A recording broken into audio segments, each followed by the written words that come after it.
ইনসাফ কাকে বলে?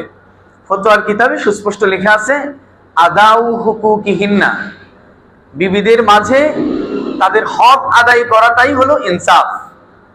এখন হক আদায় করা কাকে বলে? আমি সংক্ষিপ্ত বলার জন্য দুটো উদাহরণে যাচ্ছি। মনে করেন আমার দুই বিবি আছে, এক বিবির ওজন 90 কেজি, এক বিবির ওজন 45 কেজি। 90 কেজি ওজন জিনার, উনি দৈনিক 1 কেজি চালের ভাত খান। আর জিনার 45 কেজি ওজন, আধা কেজি চালের ভাত খান। এখন আমি যদি ইনসাফ করতে গিয়ে দুইজনকে এক সমান দেই, মনে করেন উভয়কে 1 কেজি করে দিলাম, তাহলে একজন 1 কেজি খেয়ে শেষ হয়ে যাবে, আর অন্যজনের আধা কেজি প্রতিদিন জমবে, মাসে 15 কেজি জমে তিনি সচ্ছল হয়ে যাবেন। তাহলে আমি তো ইনসাফ করলাম, কিন্তু ইনসাফ তো শেষে থাকলো না।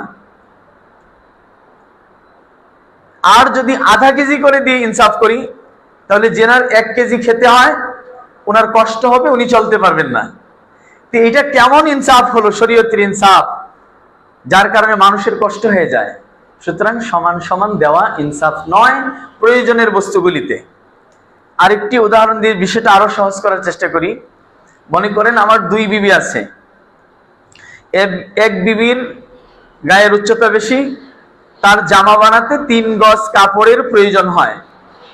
আরেক বিবির গায়ের উচ্চতা কম, 2 গজ 12 গিরা কাপড়ের প্রয়োজন হয়, 4 গিরা কম প্রয়োজন হয়। এখন আমি যদি দুইজনকে সমান কাপড় দেই, 3 গজ 3 গজ, তাহলে একজনের 4 গিরা কাপড় অপচয় হবে।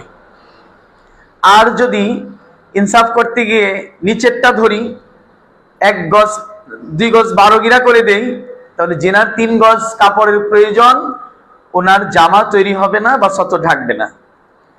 টাকার ক্ষেত্রে ইনসাফ হলো। কিন্তু আপনারাই বলেন, 3 গজ কাপড় যে টাকা দিয়ে কিনলাম, 2 গজ 12 গিরা কাপড় এই টাকায় কিনলে কাপড়ের মান এক থাকবে না কাপড়ের মানটা আরো ভালো হবে?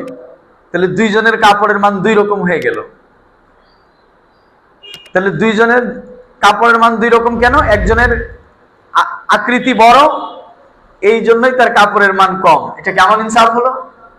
এগুলি কোনো ইনসাফ না, বরং যার যেটা জরুরত ওইটাই দেওয়া হলো ইনসাফ। এই দাড়ি পাল্লা নিয়ে সমান সমান করা, এটা যখন শুনে সাধারণ মানুষ মনে করে না জানি কত কষ্টের বিষয় হলো ইনসাফ। এইটা তো পারবো না, তার মানে একাধিক বিয়ে করা যাবে না। যারা বুঝাইছে এরাও ভুল বুঝাইছে, যারা বুঝছে ভুল বোঝানোর কারণে ভুল বুঝছে। এখানে বোঝানোওয়ালাদের দোষ, সাধারণ মানুষের দোষ নাই। এই জিনিসটা আমাদেরকে ভালো করে বুঝতে হবে। আমার ভাই মিসাল দিয়েছিলেন যে একজনকে, এক বিবিকে আমার কুকুরে কামড়াইছে, তাকে 5টা ইঞ্জেকশন দিতে হবে, 5000 টাকা লাগবে। এখন আরেক বিবিকে কুকুরে কামড় না দিলেও কি আপনি 5টা ইঞ্জেকশন দিবেন ইনসাফ করার জন্য? অথবা ইঞ্জেকশন 5টা না দিলেন, আপনি কি 5000 টাকা তাকে দিয়ে দিতে হবে? তাহলে ওনার তো 5 ইঞ্জেকশন কিনে 5000 শেষ, ওনার 5000 তো থেকে যাবে, ইনসাফ তো থাকবে না। এটাকে ইনসাফ বলে না। আমি শুধু ইনসাফের কথাটাই ব্যাখ্যা করতে চাই, এই জন্য যে আমাদের দেশে একাধিক বিবাহের পথে সবচেয়ে বড় বাধা হিসেবে এই ইনসাফটাকে দাঁড় করানো হয়। আমাকে 1 কেজি মিষ্টি হাদিয়ে দিল একজন, আমার 2 বিবি আছে, মনে করেন আধা কেজি করে দিলাম, ইনসাফ হলো। এখন আমার 1 বিবির ডায়াবেটিস, মিষ্টি সে খেতে পারে না, তাহলে আমি ইনসাফ করে 1 বিবির ক্ষতি করে ফেললাম। তো ইসলামের কোন বিধান আছে যা আবার মানুষের জন্য ক্ষতিকর? মনে করেন আমি 1 কেজি গরুর গোশত কিনে নিয়ে আসলাম বাজার থেকে, আমার 2 বিবি আছে, আধা কেজি করে 2 ঘরে দিয়ে দিলাম। কিন্তু আমার 1 বিবির গরুর গোশতে প্রচন্ড অ্যালার্জি, চুলকাতে জীবন শেষ। তাহলে ইনসাফ তো করলাম, কিন্তু আমার 1 বিবির ক্ষতি করে বসলাম। এটা কেমন ইনসাফ? যে ইনসাফের মধ্যে আবার সমস্যা। তা আসলে এইটা ইনসাফের ব্যাখ্যা নয়, বরং আল্লাহ তাআলা বলছেন, লান তাস্তাতিউ আন তা'দিলু বাইনান নিসা ওয়ালাউ হারাসতুম, তোমরা তোমাদের বিবিগণের মাঝে ইচ্ছা করলেও ইনসাফ করতে পারবে না, যদিও তোমাদের খুব ইচ্ছা থাকে। ফালা তামিলু কুল্লাল মাইল। সুতরাং ইনসাফ হলো কোনো এক বিবির দিকে খুব বেশি ঝুঁকে না যাওয়া, যে আরেকজনকে অবহেলা করা হচ্ছে, তার খাদ্য, বস্ত্র, বাসস্থান, চিকিৎসা এগুলি দেখাশোনাই করা হচ্ছে না, এটা ইনসাফের খেলাফ। খোদ নবী সাল্লাল্লাহু আলাইহি ওয়াসাল্লামও মনের ভালোবাসার ক্ষেত্রে ইনসাফ করতে পারেননি।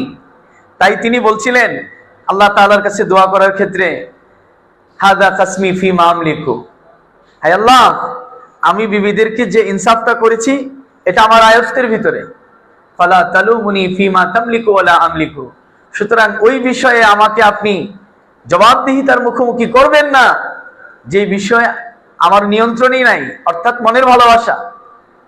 আমরা সবাই জানি নবী সাল্লাল্লাহু আলাইহি সাল্লাম বিবি আয়েশাকে বেশি ভালোবাসতেন। তার মানে কি নবীজি সকল বিবিদের প্রতি ইনসাফ করেননি? সুতরাং মনের ভালোবাসা, কোনো বিবির প্রতি কম হয়ে যাওয়া, কোনো বিবির প্রতি বেশি হয়ে যাওয়া, এগুলি ইনসাফের খেলাফ নয়। আর জিনিসপত্র ভরণ পোষণ করতে গিয়ে এই দাড়ি পাল্লা নেওয়াটা কোনোভাবেই ঠিক নয়। এমনকি হাদিয়াগুলিও সমানভাবে বন্টন করে দিতে হবে, এটা মুস্তাহাবও নয়। কারণ হাদিসের মধ্যে আসছে যেই বিবির পালা ছিল ওই দিনের হাদিয়াগুলি ওই বিবির ঘরে নবীজি পৌঁছাইতেন। নবী যা করতেন তা সুন্নত, কোনো অলি বুজুর্গ যা করেন তা কিন্তু সুন্নত নয়। সুতরাং অলি বুজুর্গ দিয়ে রেফারেন্স দেওয়াটাও ঠিক না। নবীর জীবন আমাদের জন্য আদর্শ।